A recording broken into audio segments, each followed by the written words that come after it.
नए Yardley Dews exotic natural flowers की खुशबू के साथ। यार्डली ड्यूज अब 90% नेचुरली डिराइव्ड, नेचर जैसी फ्रेशनेस हमेशा। आजमाइए यार्डले बॉडी मिस्ट की नई range.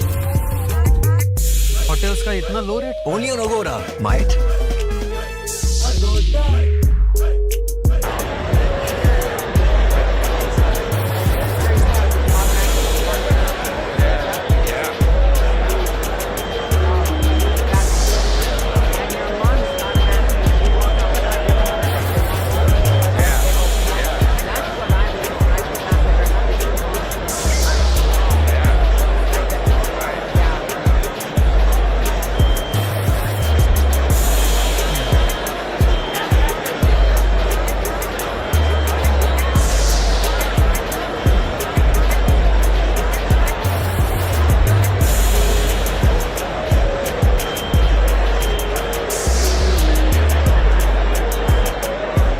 Distinguished guests, please take your seats. Distinguished guests, please take your seats.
you this afternoon. You know, when I was a little girl, I used to love superhero movies. I loved watching Superman and Wonder Woman. They always made everything right at the end. I enjoyed seeing the good guys with the bad guys. Right over wrong, light over darkness. Then I grew up and became a grown woman. And I realized that superheroes, real superheroes, don't wear capes and have invisible airplanes.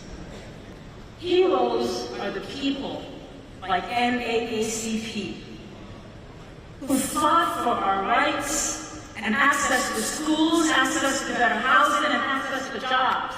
That's the work of real heroes. And it's this formidable organization that made it so that a young girl, a young Adrian, who was the first in her immediate family to go to college, to have the opportunity to stand here before you right now. You did.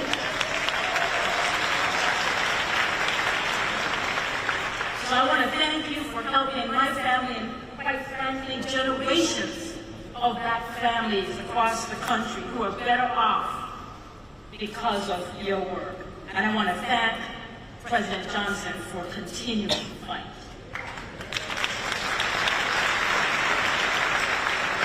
But look, here's what I know. I know you can't do this hero's work alone. I know that doing the right thing is a team sport. And I'm proud to be a member of a team, the Biden-Harris administration, that understands right from wrong and what needs to get done. And at HUD, we are doing our part. In just the past couple years, we've helped 250,000 black families buy a home. We've helped thousands of black families keep their homes when times got hard. We've provided down payment assistance to help folks who may not have family and friends to rely on. In fact, right here in this state, HUD's Housing Counseling Team is serving as founding members for a new initiative with the goal of helping 25,000 black families buy their home. And let's hear it for that. And we're seeing progress. The homeownership gap between white folk and black folk during this administration has been reduced by 13%. We know there's work to do, but we're on the right path. We've provided more support for renters to pay their rent. We've sent $50 billion to communities, and we provided more rental vouchers for low-income folks who just need a fair shot. We've given local leaders historic levels of funding to help our homeless brothers and sisters find shelter. And I'm seeing our homeless numbers go down in different communities across the country, but I know we have work to do. We have work with our grandparents, our sisters and brothers and cousins on the street here. HUD has provided millions of dollars for HBCUs to study and research ways that we can improve the housing condition of black people across this country. And that's money well spent. And we are fighting a place of lives. You know, we should not have to, listen, we should not have to take down pictures of our grandparents, pictures of our parents, pictures of our children's wedding to make sure we're getting a fair appraisal of our house. Take our books down to make sure that we're getting a fair appraisal on our house. And let me tell you something, when our president and vice president heard that this was the thing, they turned to Marsha Fudge, a bad sister,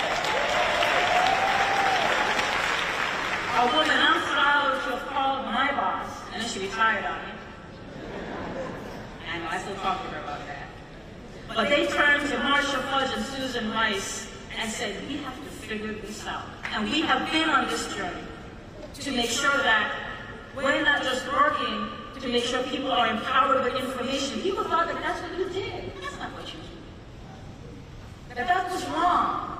We gave them an avenue to figure out where they should go, but even more than that, we just settled the case with a group called the Appraisal Foundation to force them to diversify. This is an industry that is less than 1% of black and brown folk. And we said, you need to look like America. And that's what we want to do. And this is just some of the work we're doing to really be about helping black and brown communities. We're getting housing built so people can live in places they can afford and neighborhoods with good schools. We're working to eliminate lead paint and other hazards from homes so our babies don't get sick. So we talk about our collective legacy, about what drives us to action, what keeps us moving forward. It's not the people who think that this work doesn't matter. It's not the people who tell us that our communities are doomed. It's not the people who don't want us to build more housing for people who don't have a lot of money. It's not the people who think that this extreme heat that I know I'm feeling here, I'm sure you are too, that somehow this is in our imagination. What drives me and my colleagues is the generations of Americans. The legacy we're building requires us to ask ourselves, when we look back at this critical moment in history, what will people say of us? What will we be proud of? Look, my colleagues and I know that there is more work to do. And that's why today HUD has awarded $325 million to cities and towns across the country to help restore affordable housing, build new housing, and support small businesses. And that includes $50 million right here in Las Vegas. It's why our president is announcing actions today to help American people with their high rents. And why we're investing to build more affordable housing for us to rent and for us to buy. Folks, HUD remains committed to our communities. We remain committed to fairness. We remain committed to justice. And we are committed to people who just need a little bit of help to get by, just looking for a fair shot. We are making sure this country lives up to not just its ideals, but to building a legacy that has a home for everyone. Because we have come too far to turn back now. We need you to be all in, and I promise you, we are all in with you. Thank you, NAACP. Keep being the heroes that we are, and let's keep fighting together. Thank you.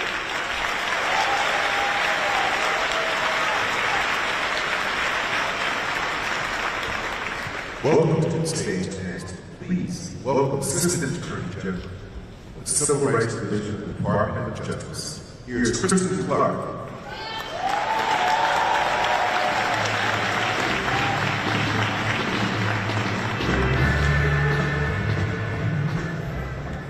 Good afternoon. It is a privilege to be here today at the 115th NAACP National Convention. This convention's theme, All In, reminds us of the members of our movement who risked their lives and their freedom to advance the cause of justice. Thurgood Marshall narrowly escaped lynching. Dr. King assassinated. John Lewis beaten within an inch of his life. Medgar Evers murdered. Countless others killed, beaten, and imprisoned. While I hope that none of us are ever asked to bear such risk, we should remember the sacrifices of those who came before us as we measure what all in means in today's fight for justice and what we must do to honor their legacy. And I want to turn to some of the work that we are doing right now to honor that legacy at the U.S. Department of Justice. The Civil Rights Act of 1964 The Voting Rights Act of 1965, the Fair Housing Act, the Matthew Shepard and Jamesburg Hate Crimes Prevention Act, and other federal laws give us an array of tools to fight discrimination and to safeguard our constitutional rights. And we use these tools every day to confront the injustices and inequities that flow from discrimination wherever we find them. One area of our work that remains a critical priority for the Justice Department is ensuring that law enforcement officials carry out their jobs lawfully and without bias. Our fight to ensure constitutional, fair, and non-discriminatory policing remains as urgent as ever. We have prosecuted officers who abused their power, including those tied to the tragic deaths of George Floyd in Minneapolis, Tyree Nichols in Memphis, and Breonna Taylor in Louisville.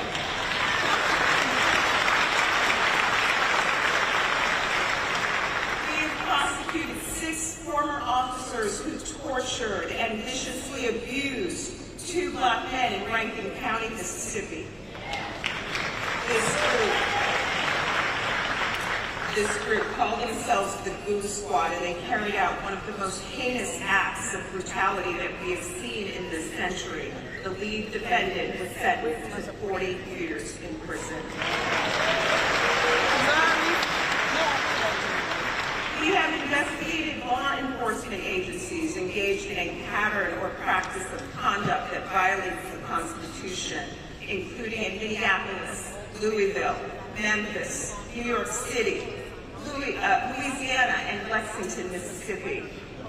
Just last month, we announced our findings that the city of Phoenix and its police department have engaged in a pattern or practice of unlawful conduct, including discrimination against Black, Hispanic, and Native American people when enforcing the law, and using excessive force, including deadly force. Wherever we find violations, we invite leaders, community members, and other stakeholders like the NAACP to work with us to chart a path to reform. Another core mission of the Justice Department is protecting the right to vote.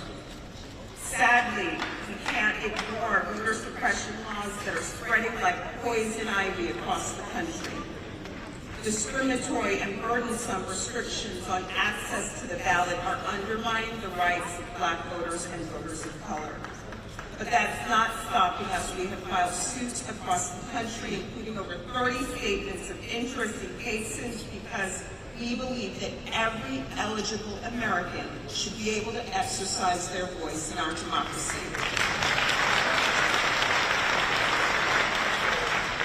We're also working to confront the unfortunate rise in hate crimes that we're seeing. We have charged more than 120 defendants with hate crimes in over 110 cases since January of 2021. Those numbers include the 3 men who tragically killed Ahmaud Arbery simply because he was Black. Those numbers include the defendant responsible for the heinous murder of 10 Black people at the Top Supermarket in Buffalo, New York, and a defendant responsible for the tragic murder of a Black trans woman named Dime Doe in South Carolina. We do this work because racially motivated, white supremacist, anti-LGBTQI+, xenophobic, Islamophobic, anti-Semitic acts of hatred and violence have no place in our democracy today.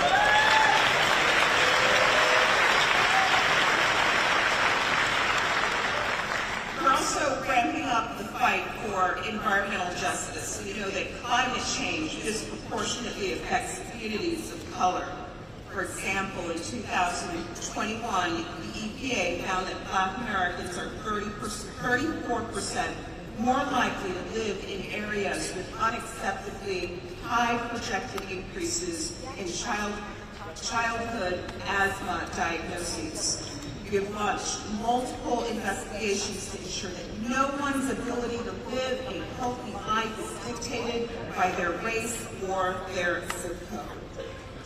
Last May, we secured a groundbreaking settlement to ensure that the residents of Lowndes County, Alabama have access to safe and effective septic and wastewater management systems.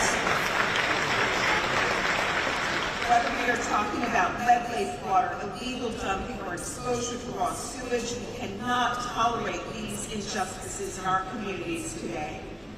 And we're working to ensure that the gateways to opportunity and the ability to amass generational wealth are open to all. And we're doing this by working to end modern-day redlining. Our Combating Redlining initiative, launched with the leadership of Attorney General Merrick Garland, has brought more than $122 million in relief to communities all across the country. We're working to also address appraisal discrimination, which the Secretary just talked about a moment ago. Too many of our jails and prisons woefully mistreat incarcerated people, and we're also striving to end this. For example, in an investigation, we recently found that Parchman Prison in Mississippi failed to provide adequate mental health treatment, failed to take sufficient suicide prevention measures, subjected people to prolonged solitary confinement in egregious conditions, and more. We do this work because people do not surrender their rights at the jailhouse door.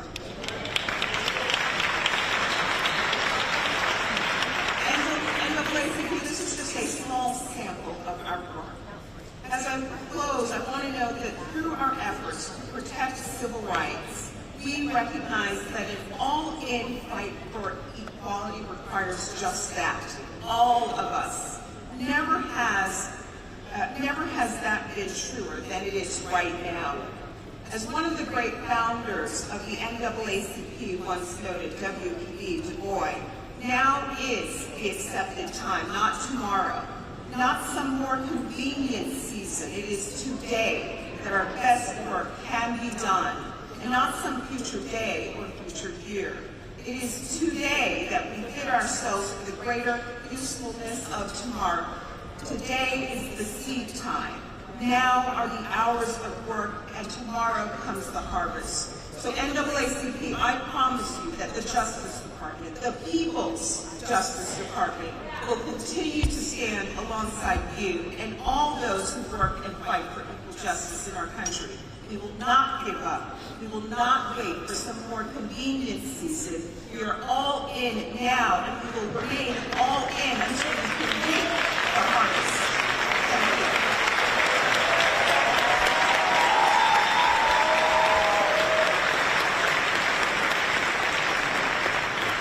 Next is the Senior Advisor to the President of the United States. Please welcome Stephen Benjamin.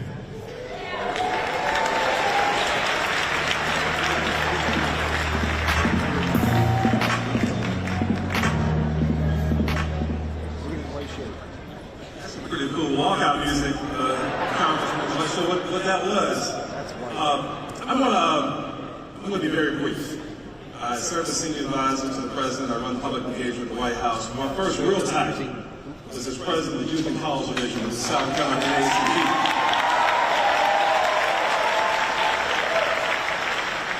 And my parents, my Congressman Jim Powell will tell you that titles don't make leaders. Leaders are servants. And to think about it, and I'm here, honestly, in my capacity, my friend Harris Johnson, who I met as a youth leader here, asked me to say some things on behalf of the incredible, diverse leadership that our president has assembled across the administration, but certainly at the White House. I think of the president's wisdom, and I think of my grandfather, Sam Benjamin. My grandfather, like many of your parents, was not an educated man. He wasn't a man of letters. He didn't go to college. He did the degrees that we all have, but he was a Christian man. He often teach me and my brothers the lessons that we need to know to survive in life. We often go to the book of Joshua, chapter 24. He talked about how Joshua renewed the covenant at Shechem. I assembled all the leaders, the elders, and the judges. He began to recount from all the things that God had done for them up to that point. I said Moses and Aaron to deliver them from Egypt. I delivered that in battle. the Amorites, and the Perizzites, and the Hittites, and the Hivites, and the Girgashites, and the Jebusites, and the children of Jericho, all the things that God had done for them up to that point. And he said, I'll give you a land for which you did not toil, and in cities you did not live, and that you live in them, and eat from olive groves and vineyards that you did not plant. I'll give you a land for which you did not toil, in cities you did not live, and that you live in them. That's my daddy's long way of saying, boy, no matter how smart you think you are, no matter how talented you might think you are, no matter how you may think that life has been served up in a simple platter, you didn't get here on your own. You didn't get here on your own. There's a price that you must pay for the opportunities you've been given in life. You made sure I knew about the people who marched for me and didn't know me. The people who cried for me had no idea I'd ever exist. The people who kicked down the doors of the University of South Carolina in 1963 had no idea that Maggie and Sam's happy little boy was going to go there someday. The people that died for me and didn't even know my name. So I'm here on behalf of all of us at the White House to say thank you, NAACP.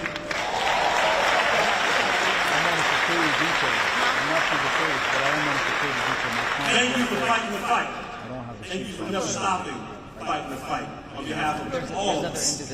Paying our debt to the generations behind us and paying our debt forward to the generations yet unborn. Now before I take my seat, I'm going to ask one more of my colleagues coming out. Kareem? No? Yeah.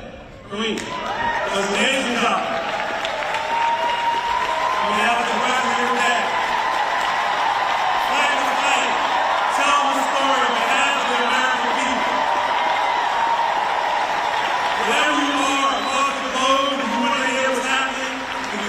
America, this is our president, our vice president telling the story. Mr. Kareem Jean-Pierre. She's not saying anything today, we're in a different mode, but I just want to make sure you see her up close and personal. Fighting the fight. Thank you, God bless you.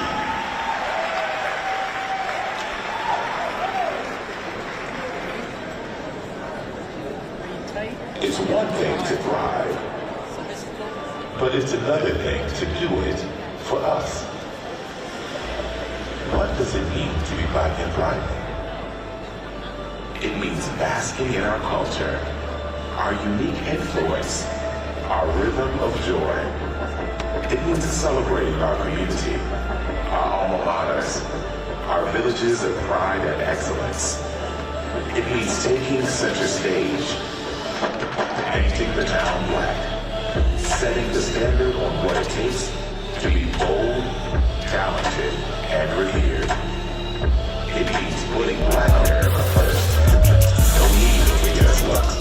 We've been doing this. For culture, for community, we stand in the gap. We stand firm.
To our members, this convention is for you.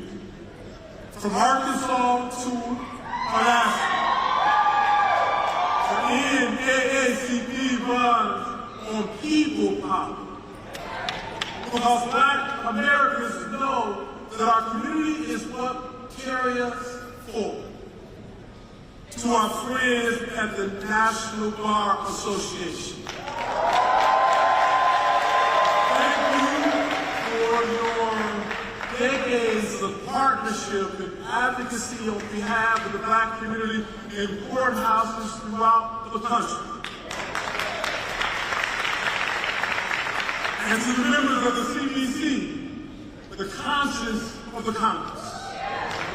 Your leadership, your voice, your advocacy, your understanding of how public policy must improve the quality of life for African Americans, and let me correct that, for Americans across the country has propelled this nation forward in perfecting democracy. 4 years ago, the world was forced to bear witness to a reality that may have been new to them, but was all too familiar to us. The death of George Floyd was a tragedy that is all too familiar to the countless others that have ripped apart Black families, communities across the country. George Floyd was not the first. And if we don't get police reform, it will not be the last. While the world reckoned with the reality of racism, because many of them woke up one day and realized racism actually existed. Although it often manifested itself in the form of unspeakable violence against Black people, whether it was Emmett Till or the church bombing of the 4 little girls in Birmingham, or in countless other stories. This time, some said they were prepared to change course. Some made empty promises. With NAACP and legal advocates like Ben Crump, we took action. In 2020, our community worked together to empower one another, reminding each other that we have the ability to determine our destiny. But the Black vote made a difference in 2020. And determining our destiny, we did, casting deciding ballots in the national, local, and state elections 4 years later. And there is much that has been accomplished by and for our community. But the history of this nation has taught us that not everyone shares the same investment in a progressive vision. For some, the notion of progress is seen as a threat to the imbalance of power that has allowed them to prosper, while others are left in hurt.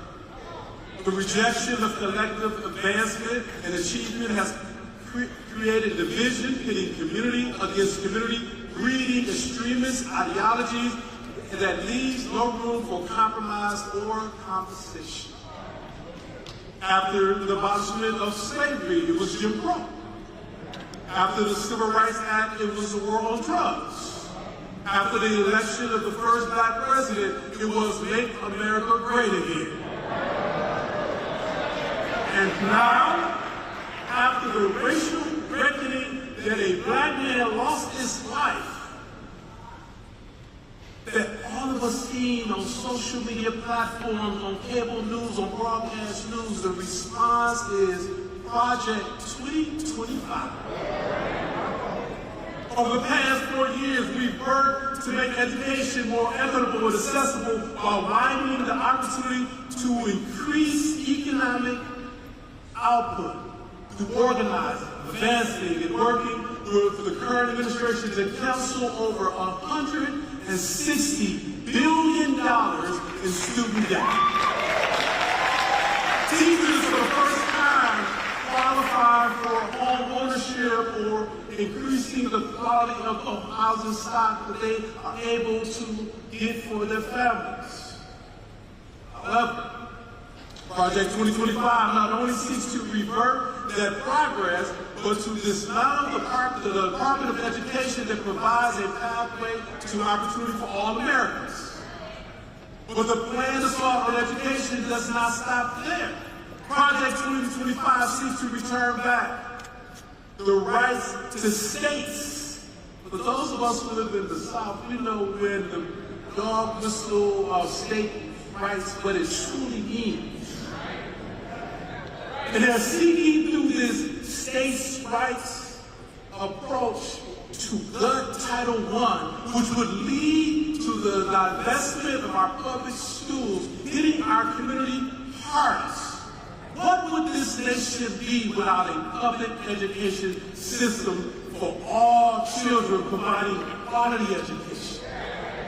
And to those who have yet to see book bans in their states, Project 2025 plans to enact those bans nationwide. This is not a fictional concept. This is a 900-page manifesto that seeks to undermine progress, promote violence, inflict harm on our community. But they must know that in NAACP, we will be here for that fight. This election is not about candidate A versus candidate B or political party A or political party B. We are nonpartisan, but we are political as hell. And we know that this is a fight we must take on. So when people try to give you these false narratives or distract you, let's stay focused not on the people, but the policy priorities they represent, and vote for those who are aligning themselves with what's in the best interest of our community.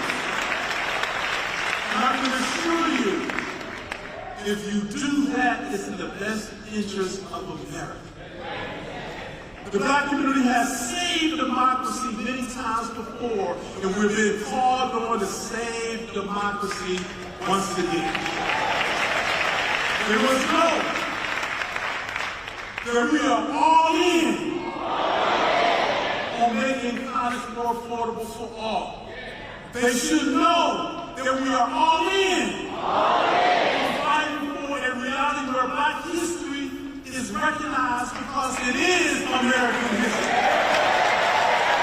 I guess they don't know the history of NAACP after being in this fight for 115 years. We will not turn back.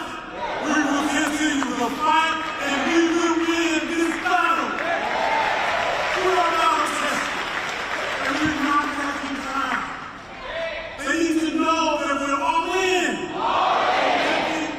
A reality for all Americans. But we must recognize that this requires work on our end. While they may not be like us, we have to make them think like us. We have to band together the way they do. We must come together. We don't have a time for us versus us public fight. We only have time for a us for us saving of this democracy. We get the access we need in order to get the equity we deserve. Equal protection of the law isn't a concept, it's a guarantee that we must keep intact in our Constitution. Now, we've experienced that what we feel like to have, we've experienced what it feels like to have the doors shut in our face, or our voices stifled by the divisive noise. We know that change is possible when doors are open, and how our culture shines through those doors with individuals like Steve Benjamin sit in the seat he's sitting, or Michael Regan sits in the seat that he's sitting, or Kareem sits in the seat that she's sitting, because we will operate in excellence to ensure that this concept of democracy is protected, it grows, and it's inclusive. We're not asking for perfection. We're asking for platforms that empower, not imprison. We're asking for leaders who don't shut.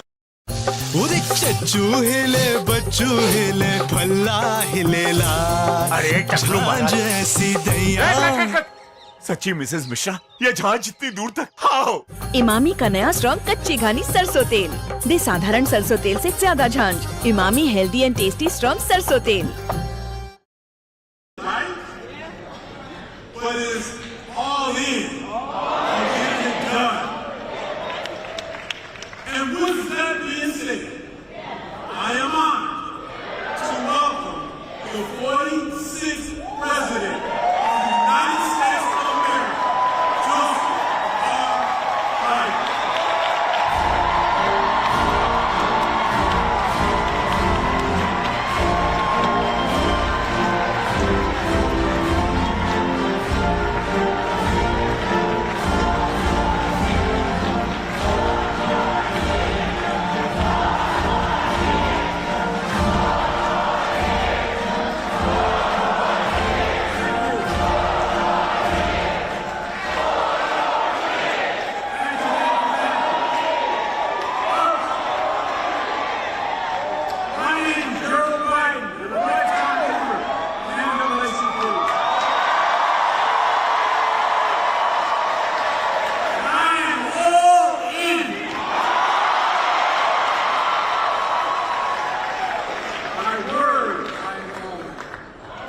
President Johnson, thanks for the introduction and for your leadership, most of all for your friendship. Thanks to all the thousands of members across America. One of the most important organizations in our country. A special thanks, I mean this sincerely, to the members of Congress who are here, including Nevada's own Stephen Horstman, chair of the Congressional Black Caucus. I don't know where he is, but I know he's out there. As so many members of the CDC members defending freedom, like Penny Thompson of Mississippi, chair of the January 6th Committee. The best friend anyone can have, Jim Clyburn of South Carolina.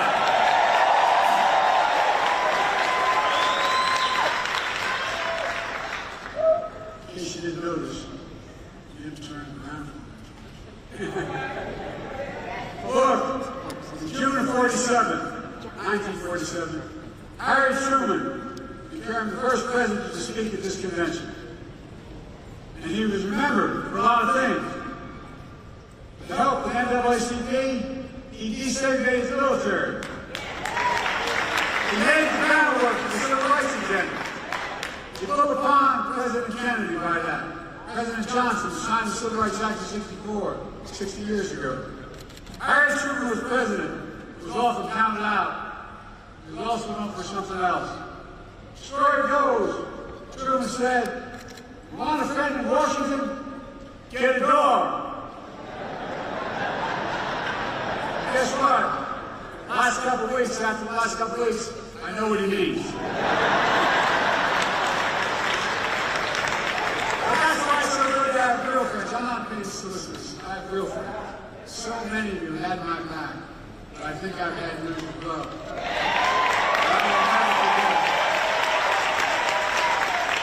I said a couple Delaware folks here still. One of my best friends used to, when I was a lifeguard projects, he was, his nickname was Mouse. Mouse and Good.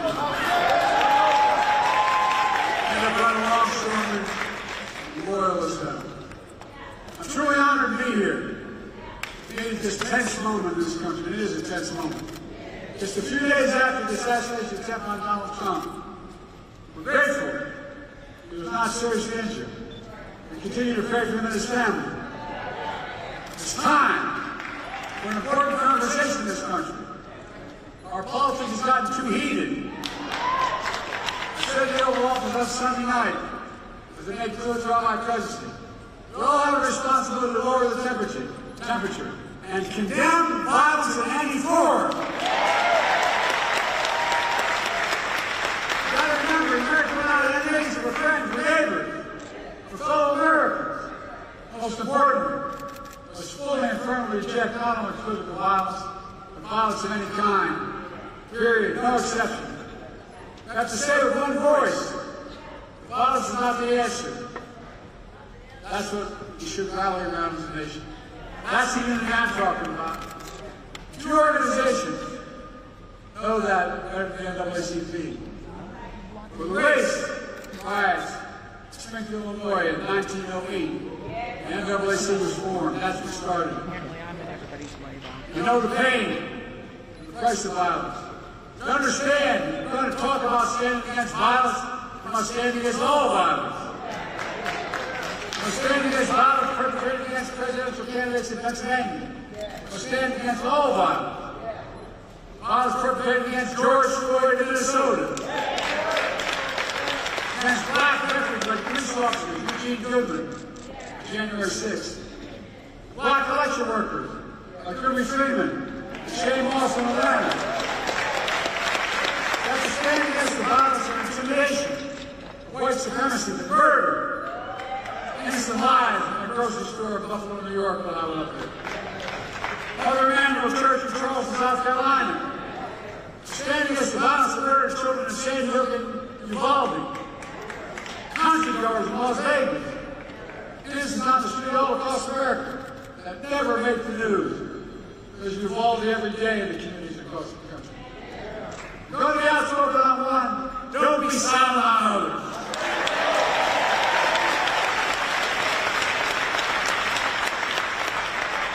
We're going to speak about violence. We're going to speak about guns.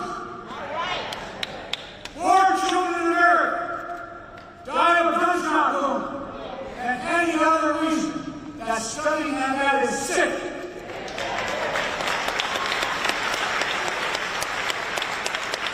And it's sheer cowardice if we do nothing about it. So, we want to stand against violence in America and join me in getting these weapons of war off the streets of America.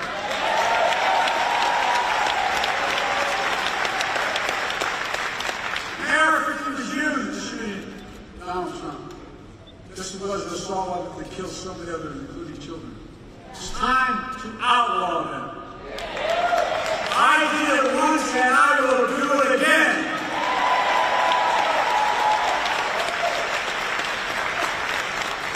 Now, just because we must lower the temperature in our politics and rage of violence, it doesn't mean we should stop telling the truth. Who you are, what you've done, what you'll do, that's fair game. As Harry Truman said, I've never delivered to giving anyone hell. I just told the truth and they thought it was hell. That's what you do. Here's the truth about why Donald Trump's presidency was hell for Black America. He tried to repeal Obamacare. He kicked millions of Black Americans off their health insurance. They had a $2 trillion tax cut. It overwhelmingly benefited the super wealthy, the biggest corporation. It exploded the federal debt larger than any one president has in one term. It left no room for us to do what we should be doing. Invest in things that affect people's lives, like child care, elder care, and so much more, that grow the economy and help people. This mismanagement of the pandemic was especially devastating to Black communities.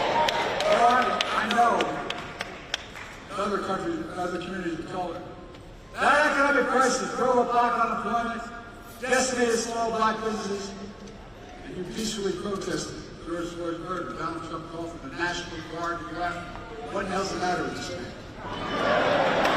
I'm serious. Go figure. The guy who started the birth as a lie against Barack Obama saying he wasn't born in America and he wasn't a U.S. citizen. Of course, here's what he thinks of black jobs. I love this phrase, black jobs. It tells a lot about the man and about his character. Folks, I know what a black job is.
America.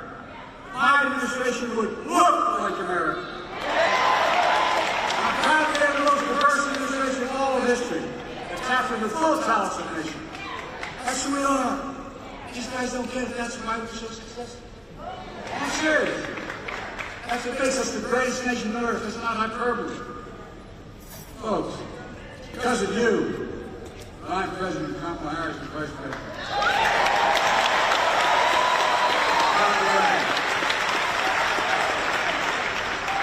She's not only a great Vice President, she could be President of the United States.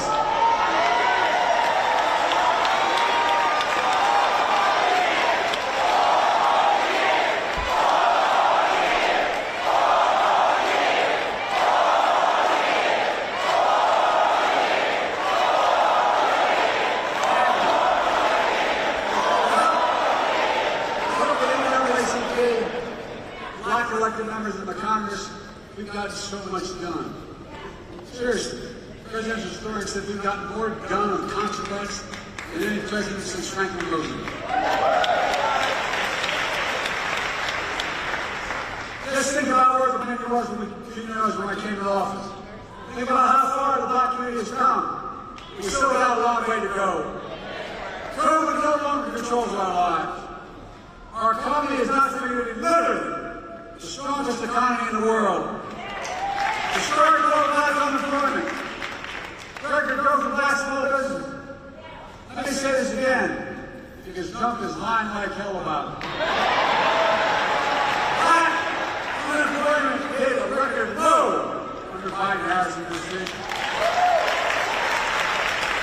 There's no passing with $1,400 checks plus $300 checks per child, per family, per month in the pockets of people in this country. To get them through the pandemic. Not Trump's administration. Kamala and I did that.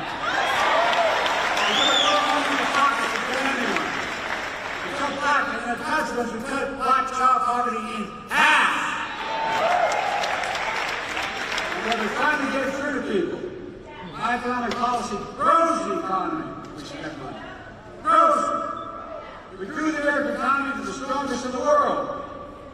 And I'm determined to make that tax cut permanent.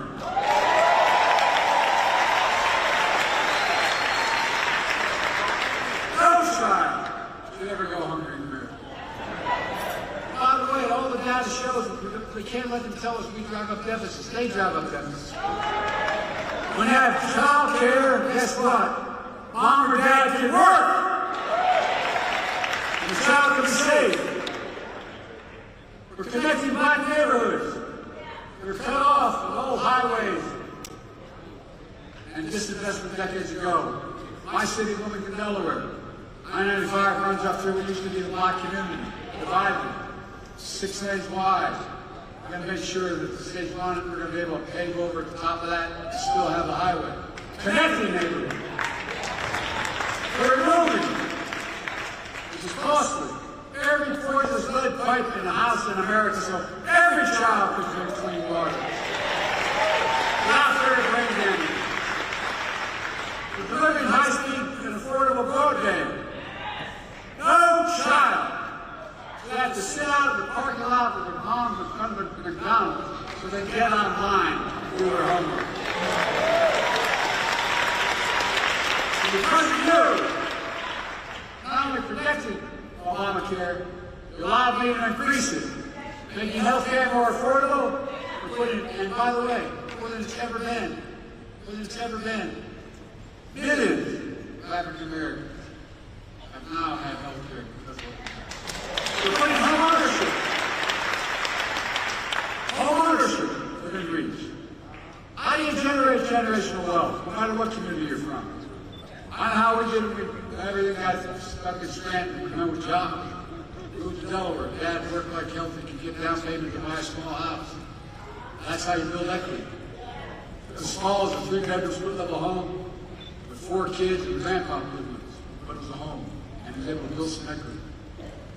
Look, we make the most significant investment in climate ever in all of history.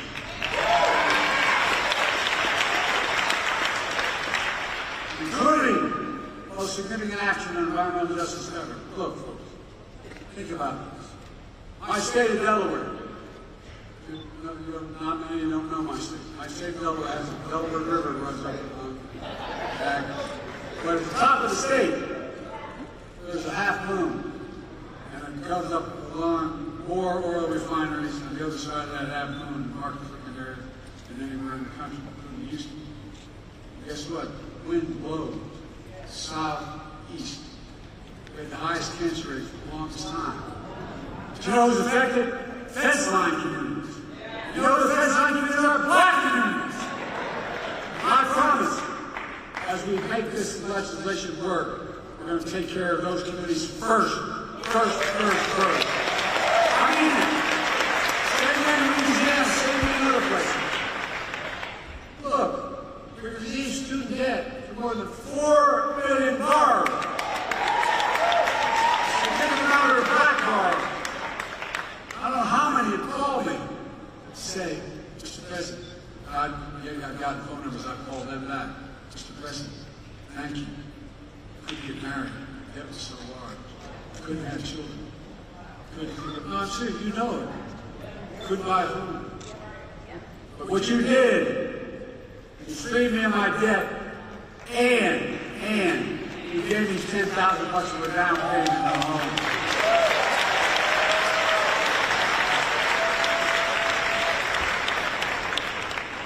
This project, 2024, Trump, 2025, Trump deal. You know, he talks about education.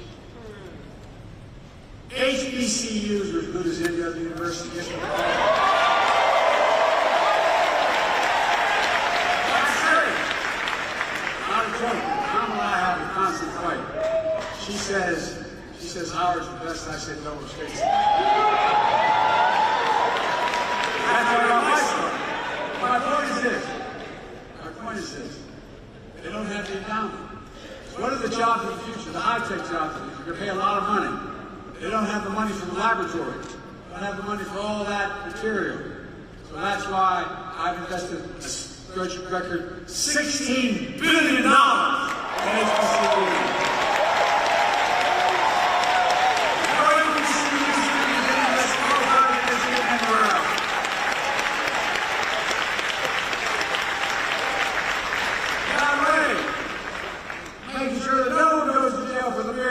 Possession of marijuana. The record should be astounding. What was that? All told because of you. NAACP made the most significant investments in Black America ever in all of history. You see the results. The racial wealth gap is the lowest it's been in 20 years. Inflation is down. In 3 years and coming down further. And we're going to have, as they say, a soft landing. Folks, you're going to see us grow faster and faster. That's not just my view. It's the view of 16 Nobel Prize-winning economists who put out a statement looking at my economic plan and Trump's. Is that my plan will continue to lower inflation, continue to grow the economy. Prices are falling. Cars, appliances, groceries. We're going to keep corporate greed at bay. But here's the thing, what I said about Trump. They said his policies will cause a recession. No, these are not Democratic outfit. 16 Nobel laureates. Look, I come from the corporate state of the world, Delaware. I know how they work. There are more corporations incorporated in my state than any state in America, all combined. But guess what? You have to deal with corporate greed now. Oh, it is. Corporate profits are double since the pandemic. And they keep bringing prices. Now we have to bring prices down further. Look, folks, the idea that corporate-owned housing is able to raise your rent $300-400 a month. But I'm about to announce they can't raise it more than $55.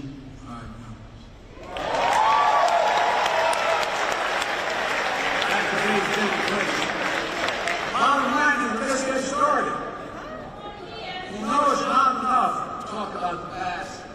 We need a vision for the future. Here's my plan for the first 100 days of the second term. Tom and I are calling on Congress to pass the John Lewis Voting Rights Act.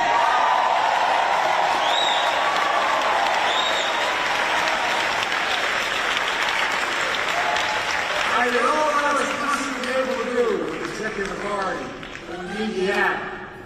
And we need to pass the Freedom to Vote Act. I'll sign the vote for the law immediately. And guess what? Come hell or high water, we're going to restore Roe v. Wade as the law of the land.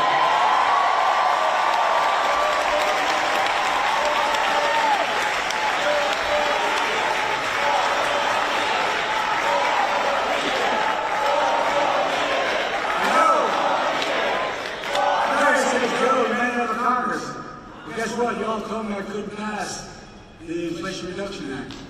Y'all told me I couldn't pass it anyway. Yeah. Your help. The Republicans blocked police reform in Congress. So I signed a historic executive order on police reform. And I'm going to come back and we'll sign George Floyd and Police Enactment of the Law. I'm going to stop them in their program on 2025. I'm going to stop them from cutting Social Security and Medicare. I'm going to expand Social Security and Medicare by making the very wealthy begin to pay their fair share. In the very next round, as I said, we're going to build 2 million affordable homes. Cap rent increases of 5% a year so corporate landlords can't God and get very upset. And we're going to keep relieving student debt. We're going to end medical debt. Coordination of medical debt can no longer be put on a credit report. Our normal states will wait on medical debt for pennies on the dollar, so it's not hanging over you the rest of your life. We raise the federal minimum wage. Our first term capped the cost of insulin procedures at $35. Total drug cost procedure beginning in 2024-5 at $2,000. And some of those cancer drugs are $10, $12, $14,000 a year. But the second term, we're going to do that for not just seniors, for everyone in America. By the way, not only saves lives, it'll save taxpayers. That's what I did on the first round on the Medicare. Saves the taxpayer $160 billion. They don't have to pay for the exorbitant prices. This year, Medicare is negotiating lower prices for some of the costliest drugs in the market. That threats everything. That treats everything from heart disease to arthritis. In the next term, I want to go further. Give Medicare the power to negotiate lower prices for 50 drugs a year, not 10. That not only will save lives, it's estimated to save the taxpayer another $200 billion. This is saving taxpayer money. By the way, if you notice, all the stuff they said big spending Biden, we have lowered the deficit in our country. We've increased economic growth. Folks, here's what else I'm determined to do. Determined to end Trump's tax cuts. The very wealthy big corporation. Make the tax code fair. Ease the burden on working people. I kept my commitment.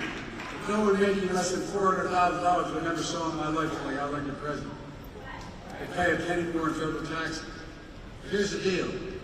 We have in America, since the pandemic, 1,000 millionaires. 1,000. How much in federal tax they pay? 8.2%. That's the federal tax, 8.2%. We're going to make billionaires pay down 25%.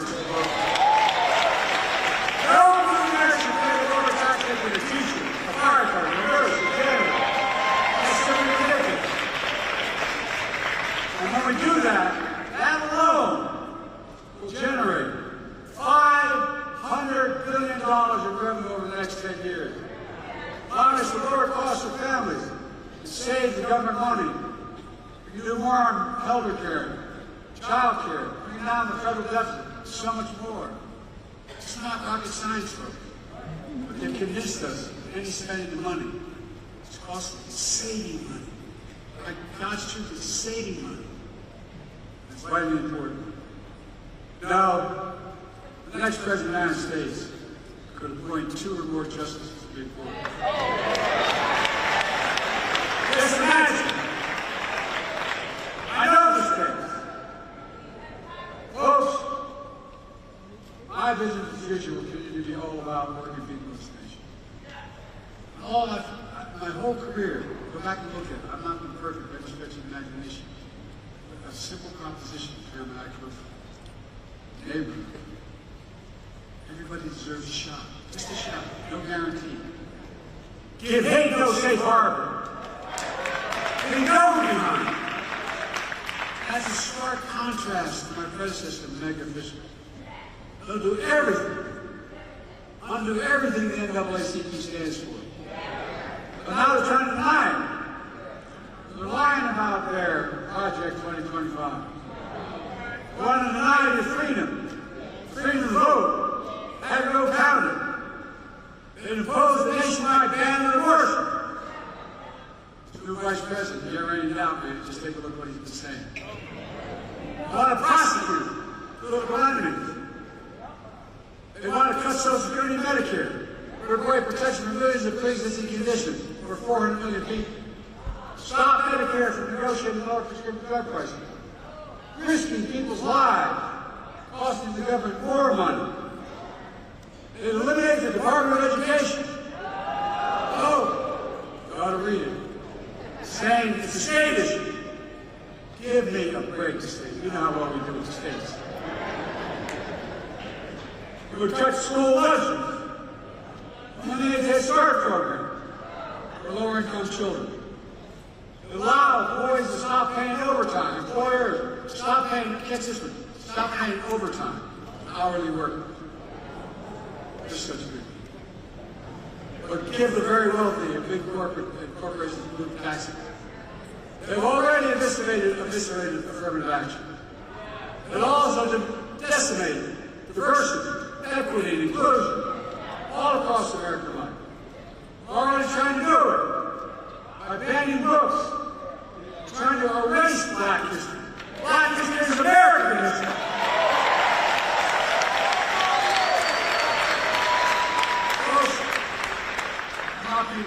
You cannot let that happen. That's why it's so important to me, to make Juneteenth a federal holiday. People don't know what happened. That's why I made federal lynching a federal hate crime in Emmett Till's memory, and that's what he's been reminded. That's what they're trying to do. As well as establish national monuments for Mamie and Emmett Till. So much more. So there's no doubt about what's happening. Look, folks, as I said before, we know Black history is American history. It's as simple as that. Let me close with this. Mom tells us, I've been young and now I'm old. We have not seen the righteous forsaken.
our children, your children, grandchildren. Ask yourself, what America do you want to leave them? My answer is America of hope, fairness, opportunity, possibility. Look, I spent more time with Xi Jinping of China than any other world leader. I was with him in China on the steps of the mountain. He looked at me and he said, "Can you define America?" I said, "God's truth." I said, recorded. I said, yes, in one word, America. Possibility. Nothing is beyond our capacity. America was full of promises available to everybody. America originally was no longer the ghost that too long haunted the nation. Folks, it's about you and your families. And everything NAACP has stood for generations. Freedom, democracy, America. Always marching, always believing, always keeping the faith. We're going to do this. So they ask you, are you all in? I'm all in. Yes, who we are. We are the United States of America. And there's nothing beyond our capacity to do it together. And let's stay together. God bless you all.